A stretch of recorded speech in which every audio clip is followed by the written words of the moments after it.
একটা প্রেমের গান লিখেছি। আচ্ছা, তোমাদের সম্পর্ক তো 2 বছর, একটা সত্যি কথা বলবা, তোমরা কি বিয়ে করবা? হ্যাঁ, ভালো কথা, আমি তোমাকে বিয়ে করতে চাই। হ্যাঁ, কোনো সমস্যা নেই, তুমি তোমার ফ্যামিলি থেকে আমার ফ্যামিলিতে লোক পাঠাও।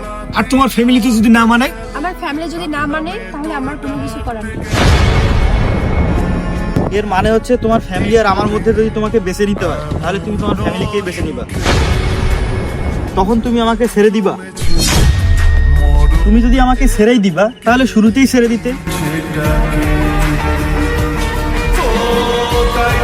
কি হলো, কথার উত্তর না দিয়ে চলে যাচ্ছ যে? তো আমি কি করব? যে বাবা মা আমাকে ছোট থেকে এত বড় করলো, তাদেরকে ছেড়ে যাব তোমার সাথে 2 বছরের সম্পর্কের জন্য? যেখানে ওরা আমাকে 20 বছর ধরে ভালোবাসা দিয়ে আসতেছে, সেখানে তোমার 2 বছরের ভালোবাসার জন্য আমি আমার পরিবারকে ছেড়ে তোমার সঙ্গে চলে যাব? বন্ধু হয়তো ঠিকই বলছে, ওর ফ্যামিলি ওকে ছোটবেলা থেকে এত বড় করে তুললো, আর তোদের 2 বছরের সম্পর্কের জন্য ওই আর 20 বছরের সম্পর্ক ত্যাগ করে চলে আসবে? ওর দিকটাও তো বুঝতে হবে। তোর পাড়াতেই আরে পাগলি, আমি তো শুধু দেখতেছিলাম তুমি কি বলো। যে মেয়ে ওর মা বাবাকে ছাড়তে পারে না, সে আমাকে কি ছাড়বে? আর আপনার টেনশন করতে হবে না, আমি আপনার পরিবারকে মানিয়েই ছাড়বো।